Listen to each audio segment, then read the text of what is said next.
Welcome to Inspirational Leadership. I'm your host, Kristen Harcourt, and I'm really, really excited for you to meet another fabulous guest. And today we are going to be speaking with Sage Hobbs. Sage's passion for maximizing human potential, building emotional intelligence, and cultivating cultures of equity has led to over 20 years of experience working in public, private, and not-for-profit sectors. Her specialty is relational leadership and communication, enabling leaders and team members to create positive relationships and organizational cultures that ensure greater success and satisfaction. With a commitment to continual learning of diversity, equity, and inclusion, Sage brings an equity lens to all of her work. She's comfortable facilitating uncomfortable conversations in order to support the growth and impact that her clients seek. Sage is a host of Race, Culture, and Beyond, a Naked Conversation podcast series, and the author of Naked Communication. She's also a mom of two, a cancer survivor, a retired school counselor, a world traveler, and a beach loving book nerd. She lives in Boulder, Colorado, with her husband, who's also a lifelong educator, and their two awesome kids. Welcome to the show, Sage. Hi, Kristen. Thank you so much for having me. It's always so funny to hear your bio. Your bio It read. is. And I'm going to let everybody else, everyone listening today in that Sage and I, Sage is a very good friend, a dear friend. I had the honor of meeting her in 2017. At the time, I was about 4 or 5 months into my business. And Mm. sometimes you're very lucky to be at an event and then meet a kindred spirit. And that was the case with Sage. And we've been really, really good friends ever since. So it's another level of excitement when I get to have a conversation like this with Sage. Oh my gosh, thank you. I'm really honored. And ditto back to you. It was a really formative relationship in my early entrepreneurial journey. So glad to be having this talk with you and your community. So, Sage, I always like to give our audience an opportunity to hear more about you and your story and what got you to this work that you're doing in the world. And you can start us anywhere when we start to hear a little bit about your story at whatever stage. But what got you to this work that you're doing in the world? Oh yeah. Okay, so let's distill down almost half a century of life quickly. Exactly. No pressure. But yeah, exactly. I've always been super curious about people, like ever since I was a kid. Basically, it was the only thing that ever really interested me, like why do people act the way they do? Why are some, have great friends and other people struggle to make friends? And why are we some people optimists and some people seem so cynical all the time? And what about that is our from our family of origin? What about that is from societal messaging? What of that has to do with lived experience and class and race and all of these things? I just been so curious as to like kind of what makes up people. And as I got older, I learned, oh, you can actually like study that and understand that more deeply. So I was raised in Philadelphia in a really diverse neighborhood, actually, which is rare. I feel like it's increasingly rare. Um, and I came from a blended family. My parents were divorced. There were various races and religion inside of my own family. Uh, and I went to college in West Philadelphia and studied something that had me doing a lot of experiential learning, like in the communities in West Philly. So there was just a lot of early influence on me as a white human um, around societal constructs and also just like what makes people. My mom was a therapist. I'm sure that there people would want to analyze that. Yes. Yeah. But and my dad was an educator. So my curiosity was sort of the driving force for all of it. Then it led into led into the educational, more formal study of human beings, the degree and master's in counseling psychology. And the first half of my career spent mostly in youth development and particularly in um, school counseling, which was Mhm. hugely informative. And if you want to learn how to navigate communication with all types of folks, like public schools are a microcosm of society in a lot of ways. You find all sorts of, it's a slice, it's a section of. So between the adults that were in my office, the parents, the administrators, my colleagues who ended up in my office a lot for various things, Mhm. and then all of the students. There was just a lot of practice in conflict resolution, in helping people learn how to be conversationalists, helping kids understand how to listen, how to show kindness and respect and empathy. So it all actually really made sense when it evolved into kind of an expertise in communication and emotional intelligence, with this idea of equity as the umbrella, in terms of just we all bring our own legitimate lived experiences to it. And so I've, evolved into executive coaching and training and development, but really my roots were always in this: what makes people people, and how can I help people listen and talk and connect more meaningfully, regardless of background. Mm. Does that It's distill so it? interesting. That's really a very good job of distilling, Sage. I think it's also interesting when you see the combination too, with your mom being a therapist and your dad being education, the way you've been able to marry the two of them together, and then where you went on your entrepreneurial journey and how you bring that in all of your dialogues and conversations. And so from you just re-released your book, which is called Making Communications. Yes. And so when you think about that, when you first brought out the book and now you're re-releasing it, tell us a little bit around that journey with, what was the catalyst for you wanting to write a book? And Mhm. then what has changed or shifted for you that made you want to re-release? And I imagine perhaps some thoughts, stories, different things kind of have emerged and evolved Totally. since you originally wrote the story. Yeah, definitely. So it's been a full 10 years. The book came out in 2016. Mm-hmm. I was early on. I mean, that was right before I met you. It was early on in sorry, my entrepreneurial exploration and, Yeah. growing a business. Yeah. And I just knew that I always loved to write, but I've never thought of myself as a writer. So even though like I look back and I have like a whole lifetime of journals and A plus papers and whatever, and blog posts, etc. now too.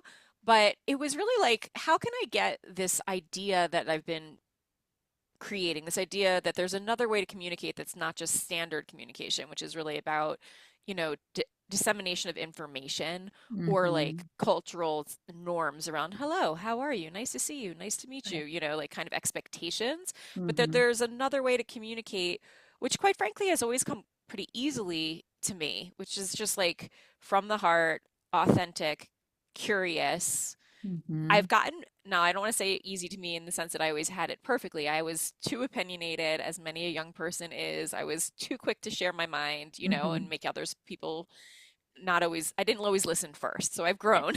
Yeah. But the desire and the instinct to ask questions and listen with an open heart was always there. So I was like, let me write a book and see if I can impact more people. And also, it helped me structure my thinking. Like, writing Mm-hmm. has always been a way for me to sort of distill down the core essence of a thing, writing and speaking. So, but I can't process out loud this way with everyone the way that I can share a book, right? Right. So I thought, let's see what happens.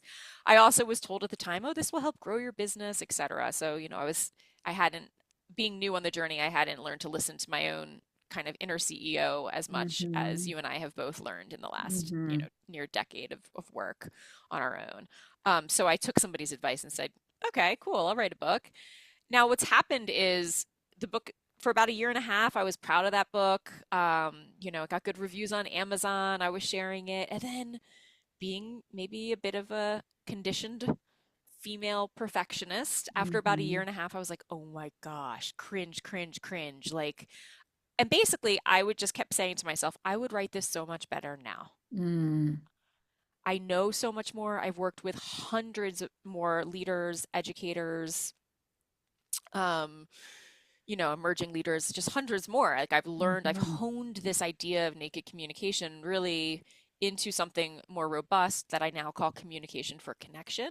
Mm-hmm. Where it's like it's not just about pulling back the layers of how we're conditioned, which is where naked communication started, but it's then from there, how do you communicate in such a way that allows you to be in relationship with other people quickly and meaningfully. And so Hmm. it was like kind of bugging me, like that all these folks I was working with, I couldn't give them the book and say, hey, this is going to support all the work we do together, because I felt like the book was too interpersonally Mm-hmm. guided in terms of the Mm-hmm. stories, and it wasn't as robust of my frameworks and such as they now exist. So I thought, oh, it's going to be 10 years. Mm-hmm. What if I rebirth this? And I changed probably a quarter of it in Mm-hmm.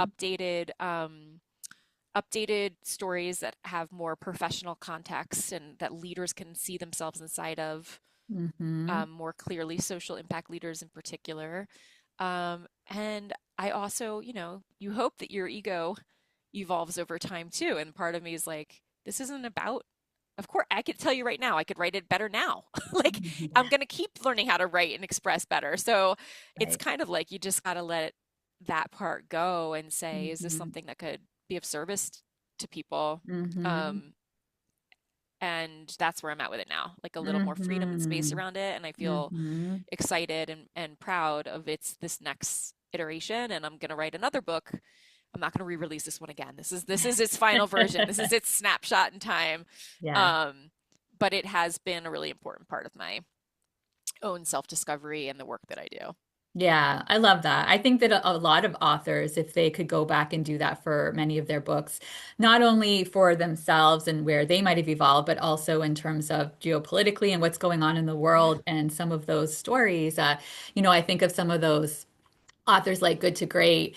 And if you look at like so many of the companies that are used in that book, they're no longer, even those companies don't exist anymore. And I Oh, think he did wow. actually Yep. write another book later on addressing that piece. But I think it makes so much sense. And so when you start to think about naked communication and then what you said, which was communication for connection, a lot of the leaders that are listening to this podcast are always looking for ways to be able to become better as a leader and be able to communicate more effectively. But there's also a lot of HR leaders, executives, CEOs who are also asking themselves, how can they create environments that helped others to be able to communicate more effectively? So let's start by I'd love for everyone to get a chance to understand a bit more. And I think you said it's communication for connection. Is that right? Hmm. So Hmm. talk to us a little bit more around what does that concept look like? A little bit more around the framework.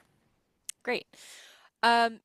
It's funny. None of it is brand new, right? Like this idea that there's original content. The more creative, the more I lean into my own creativity, the more I actually realize, oh, this is beautiful, like messy exploration of shared creative ideas out there. We all sort of put our own take and spin on them. So Yeah. nothing about it is revolutionary. It's just that what I've found over years of, again, research and lived practice is that there's a structure by which almost every problem could be solved if you were paying attention to one of these parts of Yeah. communication for connection. So Yeah. this, like, kind of the pinnacle, the star on top, is the goal is connection. So the goal is different in the first place, Mm-hmm. right? Like the goal Mm-hmm. isn't, again, there's a time for standard communication. I'm not saying we get rid of that. Like there's a time for the meeting is it this is when the meeting is, this is what Right. the agenda is, Yeah. this is when I'll see you at the restaurant, thank you for the More gift. Like, transactional that's yeah, supposed to be that's transactional for fine. sure. But Yeah. this is about, like, okay, at the end of that, does somebody walk away feeling like, huh, I feel more seen, more understood, more Yeah. valued in an organization that's like everything. And Mm-hmm. I'm quite frankly, I'm very tired of people acting like they're soft skills when they're actual leadership competencies Right. that are hard. Yeah. You know what I mean? That people Yeah. struggle with. So that's the goal, is the connection piece. And then underneath the goal, there's compassion.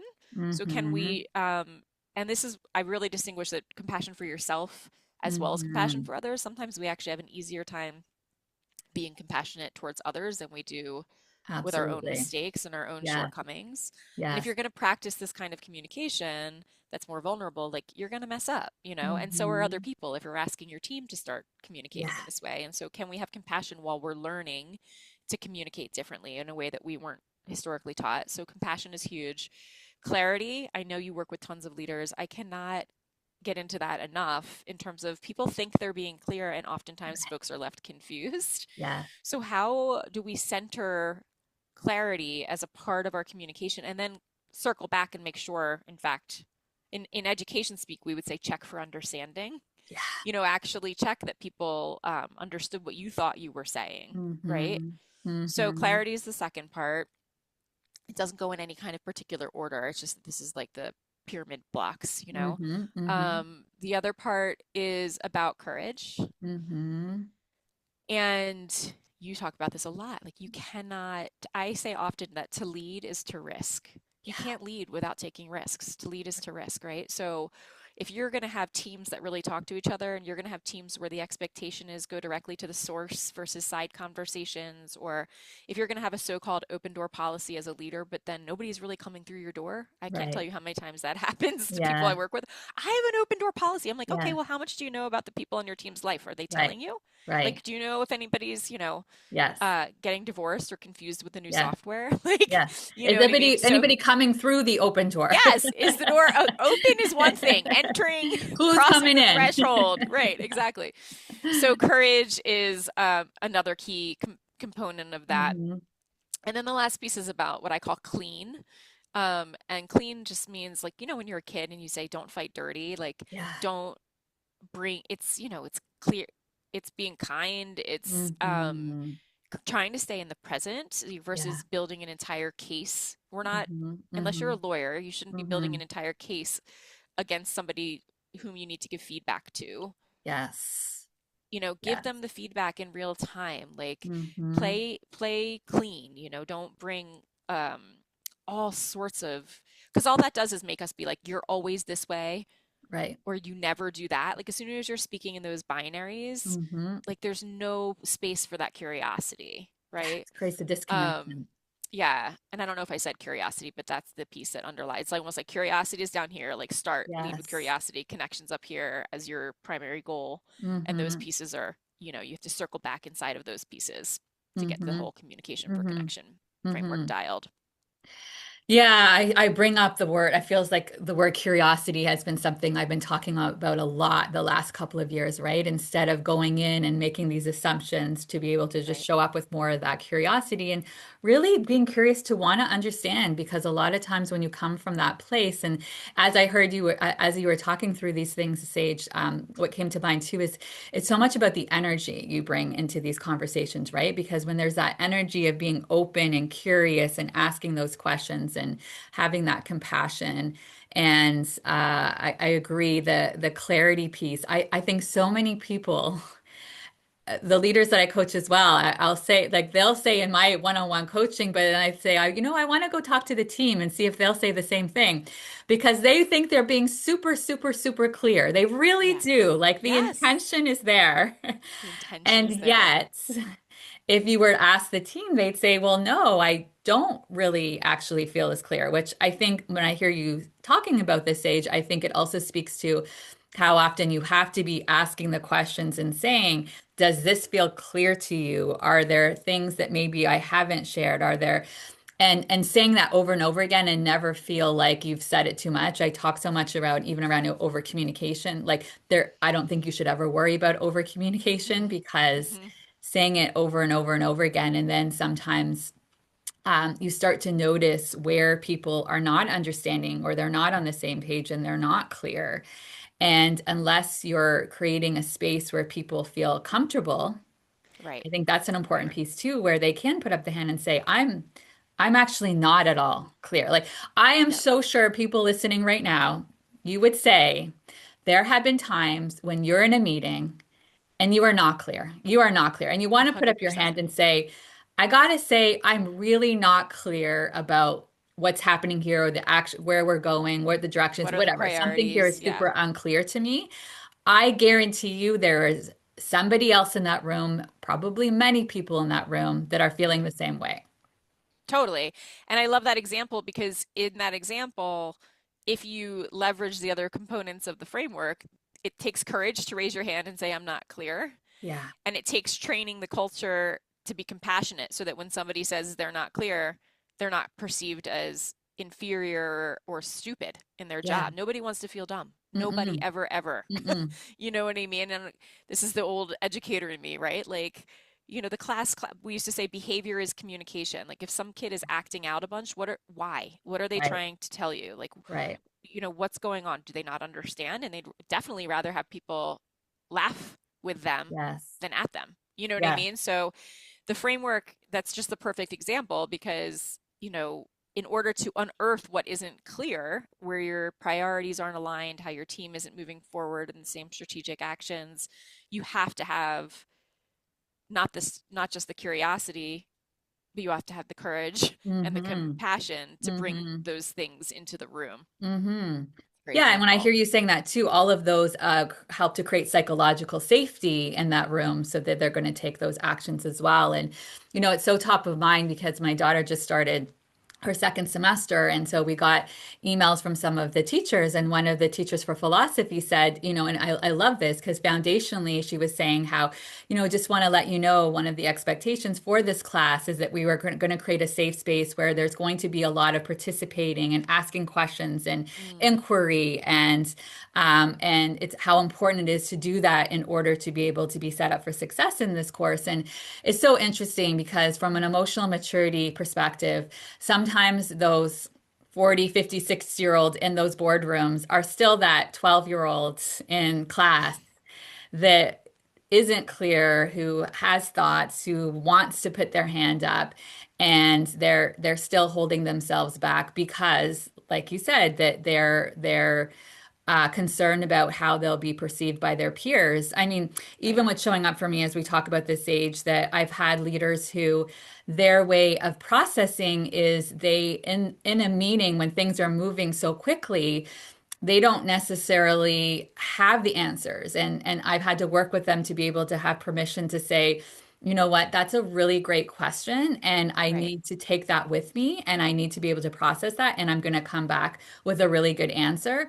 And that's okay, right? They don't have to feel the pressure in that moment to, but that's another version of communicating, being able to say, I'm not actually set up for success to be able to answer that. Or sometimes that's a really great question. I don't actually know the answer to that. And I want to go do a little bit of research to find absolutely. that out. That takes a lot of courage. If we're being honest, I think it takes a lot of courage. And so often, I think in some situations, wrong information or something is just shared just to share something because of Totally. perceptions, which Uh-huh. creates, Oh, all the time. Because we right? have a notion that leadership, and it's a false notion, that leadership means we know it, we know the answers. Like, if Hmm. you are a good leader, then the buck stops here and Right. you should know what to do. Whereas what I've seen over and over again, and I'm sure you have as well, is there's a lot of trust built between leaders and the people that they lead when they say, you know what, I don't really know. Let me find out. Yeah. It shows that you're listening. Yeah. It shows that you care about giving accurate information. It shows that you're collaborative. It shows that you can be trusted with being asked hard questions and not getting Mm-hmm. defensive. I can't tell you how much Mm-hmm. I'm trying to work with people to not be defensive. I'm like, Mm-hmm. it's just a question. Like, let's just hold it as a question. Yeah. So, it's really powerful leadership when folks have the courage to say, actually, I don't know about that right now, or I don't know Mm-hmm. enough to say with certainty. So let me go do a little bit more exploration and get back to you.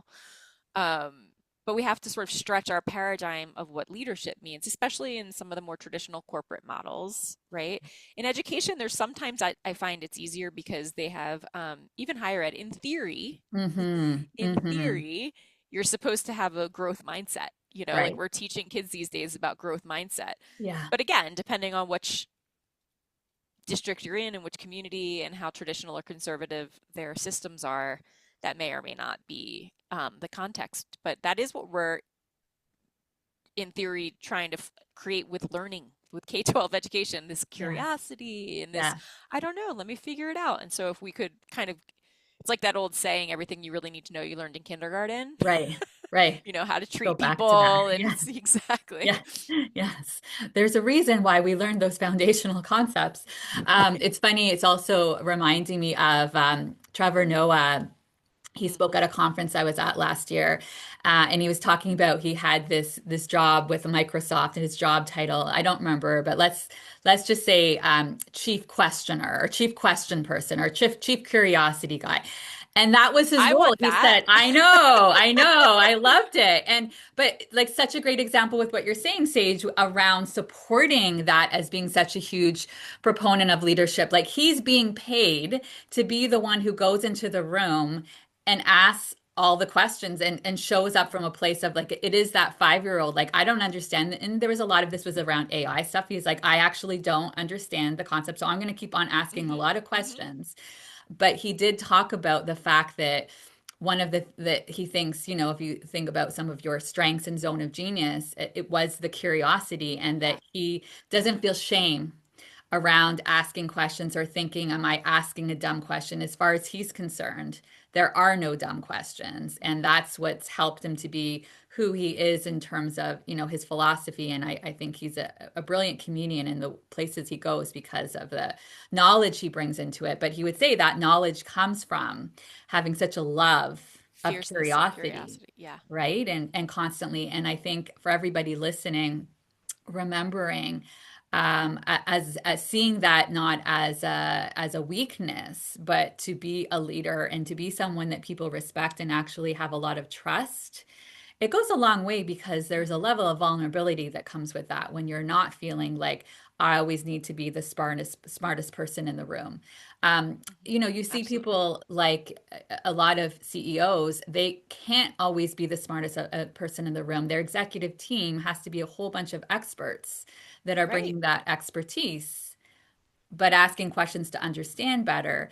I think it's really, really a valuable lesson for everybody listening today around this being something to be celebrated.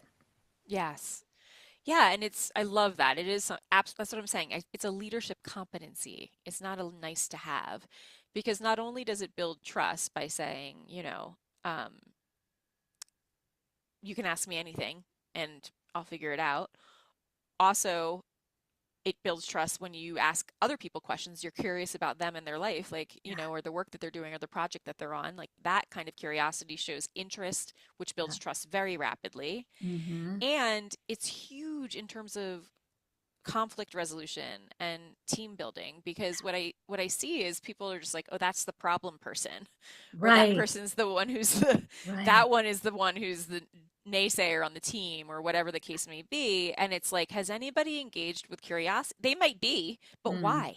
You know what I mean? Mm-hmm. Like, what if you were to, as the leader, approach that challenging person or challenging situation with like, Mm-hmm. I wonder what is going on for them. I wonder what else might be possible here. I wonder what has them behave that way. Why are they Mm-hmm. sending emails like that? Mm-hmm. Is it a skill deficit? They don't know how to Mm-hmm. write emails that sound inclusive and kind, or is Mm-hmm. it sideways frustration? They don't feel valued on the team, and so they're being passive Mm-hmm. aggressive in their emails. Is it Mm-hmm.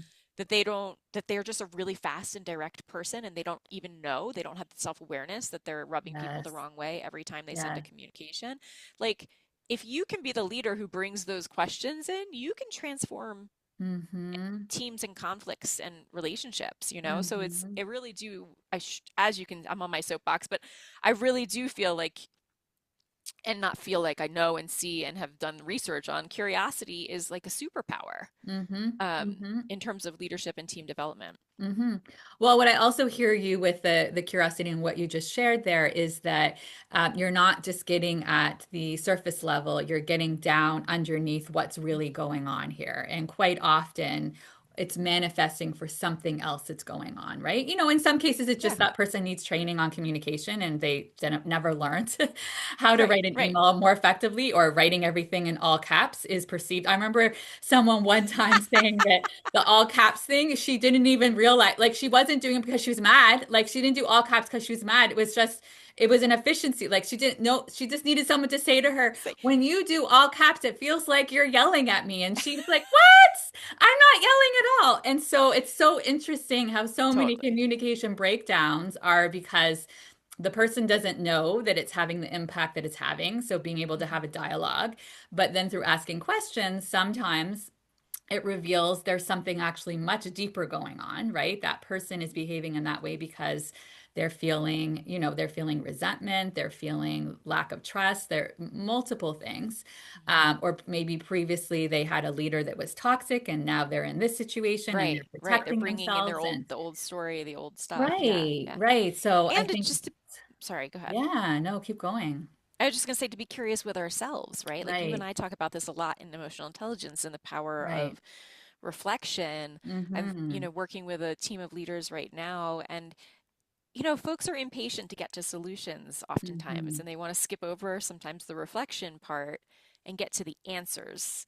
And Yeah, it's like if you can't reflect first, the answers are going to be surface and not right. really meet perhaps the deeper nugget of challenge, And Mm-hmm. so asking ourselves as leaders, why am I so triggered by this person is a very interesting Mm-hmm. question. You know what I Mm-hmm. mean? Like Mm-hmm. what is going on for me in my own Mm-hmm. emotional experience Yeah. whenever this person shares at a meeting, you Yeah. know? Yeah. And so this curiosity, it's 360, it's all Yeah. around. It's ourselves, it's the people on our teams, it's the people who report to us, it's the people we're leading. Like what if you just spent just a beat longer Mm-hmm. excavating a Mm-hmm. bit more information with an open mind, Mm-hmm. you can uncover like real gems. And then somebody who's been stagnant, maybe even a thorn, Mm-hmm. might have room to add innovative ideas and, Mm-hmm. Mm-hmm. Yeah, I hear quite a few really important things you shared there. There's, first of all, the power of the pause before taking action, because sometimes when you pause and you are able to respond instead of having that natural reaction, especially if an individual who I like to describe as your teacher, because the ones who trigger you the most are your teachers, because instead of making it all about them, it's like, okay, what's here for me? Because that's the part you can control. And we'll talk a little bit about that because I think we can bring in some of the EQ lens. So I'm going to put that over to the side for a second. The other thing I want to reflect that I heard you say, which is about the reflection. I think we sometimes we forget or we don't realize how critical self-reflection is as a leader, and to make sure that you are always creating space, whether that's on a daily basis, weekly basis, monthly, but really carving out that space for reflection. Because how can you improve in any of these areas, both as a leader for yourself and also a leader for others, if you're Yeah, not taking stock around what's going well, what's not going well, where do you want to continue to exactly. make changes? But Hmm. also, what I was really coming very front and center for me as you were talking, Sage, is sometimes in the quiet, when you're stepping away and you're away from all of the noise, Hmm. and you have some of that silence, because we're so quick to go to solutions and want to be able to have figure out the answer to the problems. And I can use myself as an example here. When you have the silence, when you step away, and you are no longer in that kind of more agitated, activated state, it's amazing how much more access you have to your creative thinking, and the Yes. answers reveal themselves. And that's where Yes. you might be able to hear the self trust, right? Something that was trying to reveal itself, but you couldn't hear because so busy, so noisy. Or, ooh, this is the next action, next step that I want to take. But if there's never any space created for stillness, Hmm. and so I'm even saying for some of you in the reflection, I'm not even asking you to ask any question. I'm just asking you to have stillness. Right. What might be Right. Take a revealed? moment. What might be revealed? Mm, We're so we have in Western culture, we're so productivity driven that we've been taught that the pause is inefficient, yeah, that the pause is not a productive use of time, right? And I'm not saying you need to sit and meditate for an hour every morning. If right, you do, cool. But I'm just right, saying, like, it's okay when somebody asks you something to go, huh, let me think about that for a minute. yeah. What are the different ways we could approach that? Mm-hmm. And like, let people, that is again how my training and counseling transformed into this work. Uh, we had to I'm just remembering this. I don't think I've ever brought this up on an interview, but we were taught to be able to sit in silence when Mm-hmm. you ask a question to Yes. wait. And they teach that in education training too, like lag time, wait time, like let the kid have a second to Yeah. try and come up with the answer. Mm-hmm. You know what I mean? And it's like as adults, um, we don't value that in the same way in this culture, at least in the Western productivity Yeah. culture. So Yeah. I really appreciate you pointing that out. And it's something that's a strength of yours is to really allow for space and for inner trust to sort of to show itself. And I will say, like, when I talk about in the book, I do talk about naked communication isn't just saying everything. Mm-hmm. There's a mindfulness component Of to it. There's a course. whole section around like, you know, what to reveal how and when.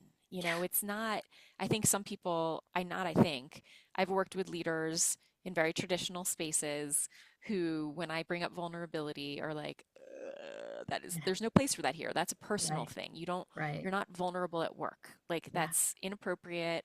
I don't want to go into a meeting and have my boss crying about their loss of their parent. Like, Right. and I'm like, okay, so vulnerability isn't just oversharing. Like it's not just that Mm-hmm. you unburden your own emotions onto others and expect them to hold it for you. There's a Yeah. time and a place for that. Like you and I Yeah. offline, we're friends, we might have that conversation, right? But Yeah. vulnerability and courageous leadership and connected leadership, Mm-hmm. you're still thoughtful. That's why you need that Mm-hmm. self-reflection. Like, is this what I need to say to move the team forward? Or is that what I need to say to my friend after hours, over a Yes. cup of tea or a cocktail, whatever it is, right? Yeah. So there is a whole piece on that because I think people get that clouded. They swing, the pendulum swings. Like if I'm supposed to be more courageous, Yeah. in my communication, then I can say anything and people just have to deal with it. No, no, no. That's not thoughtful either, you know? What is that thoughtful, mindful way of connecting and sometimes that vulnerability, all it is saying, actually, I don't know the answer to that. Let me find out. That's vulnerability for a leader. Mm-hmm. It's not Mm-hmm. necessarily your whole personal life. You can still be relatively Yes. private and very, very connected. Yes, I think And I it's a think people very forget that. important distinction. I think the over-indexing is an important thing to highlight because I think sometimes concepts get misinterpreted. I know Kim Scott, who wrote Radical Candor, had to rewrite a chapter in her book, the beginning book, Hmm. because of radical candor being misinterpreted. Yes, Radical candor means a free for all. I can say whatever. exactly. No, no, Yes, no. So I agree. It's about being thoughtful. It's about being discerning. It's about really saying, is yes. this one of those situations where it makes sense? Is this in service of where we're Hmm. going? Does this make sense to maybe have more of on a one-on-one as opposed to a group setting? And so it's Exactly. trial and error. It's a lot of trial and error and experimenting and exploring and practicing all of these concepts because um, everyone on the show is used to me saying progress, not perfection, and giving yourself that space to be able to practice. And, sometimes it falls short. It didn't Yeah. work the way you And thought it that's was where you going to need the work. compassion. And then you don't say, well, I'm never going to do this again. It's like, okay, maybe what did I learn from this that I might want to recalibrate or make a little shift or change in how I want Yeah, to apply this going forward so that it's not used as information that, vulnerability doesn't work. I'm never going to do it again, which is another, of course, you're just trying to keep yourself safe from doing of it course. Right. Of course. It's a, in the right. first place. Okay. I knew our conversation, we could talk for hours, Sage, I but I know. want to I know. I want to circle back to the one part we had just brought up around the EQ piece. When it comes to those triggers, and I talk a lot about self-regulation and recognizing, but I just want to, and maybe I'll have you back on the podcast in another episode that will just speak around all of the emotional intelligence stuff. But Oh, that'd be fun. from your standpoint, for people who are listening and they're thinking around wanting to make some improvements in their communication. And they're like, oh my gosh, there's so many places I could go, so many things I could do. What would you suggest for them as a couple of actions, some next steps? I'm very much around, we're not going from A to Z, we're going from A to B to C to D. And so Yes. breaking it down and maybe a couple of micro actions, some things that they might want to start thinking about. Great. Yeah. Okay, so I will try and make it quick because we do too many things, then we get overwhelmed. Yeah. Um, First, read the book because Yes. that's going to walk you through it. Yeah. But really, the first whole section of the book is the here and now. Like there's three sections, and the first section is the here and now. So I would always start with what you and I've talked about a lot, Kristen, which is how am I currently communicating? Am I more avoidant or am I more direct? Am I more passive or am I more assertive? Like there's, just a self-reflection around like, what does that look like for me now? You know, um, what triggers me now? I mean, I'm really able to identify for myself what I know what's going to set me off, you Mm-hmm. know?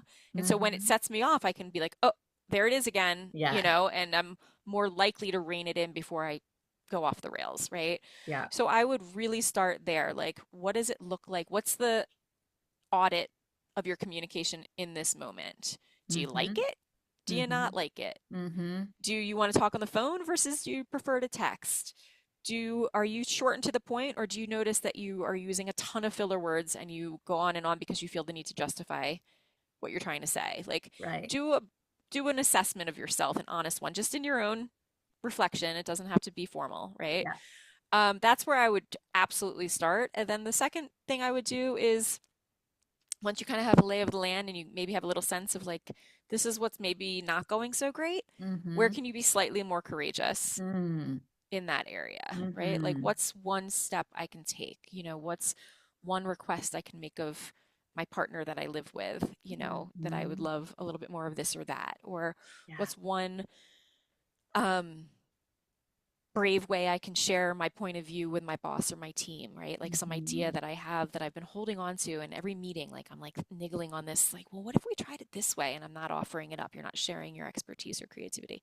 Yeah. So, self-assessment and then leaning in to a bit of courageous action where you see some gaps. And then the last thing I would say there is compassion, like lay it on Mm-hmm. thick. This is something I take on every year for myself is self-compassion. It's not actually very easy for me. Mm-hmm. I'm much more compassionate of others than Yeah. I tend to be of myself. So, Yeah.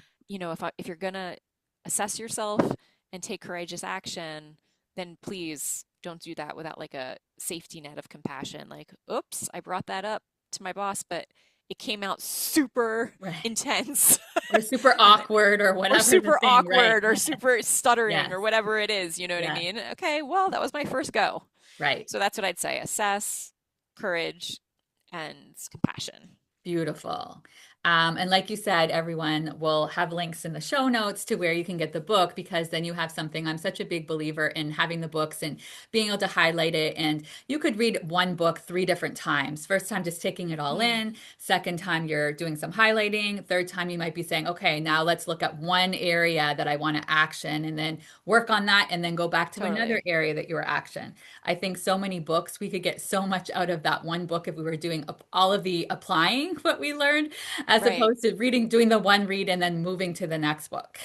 Yeah, yeah. And I will say, like, this conversation is sort of how the book reads. Like, I came from a long lineage of somewhat academic snobbery, but I really broke that. Like, I was like, this Yeah. is not, I have a hard time getting through a lot of so-called business books. And Yes. so it's very readable, it's very conversational, and every section has a try this area.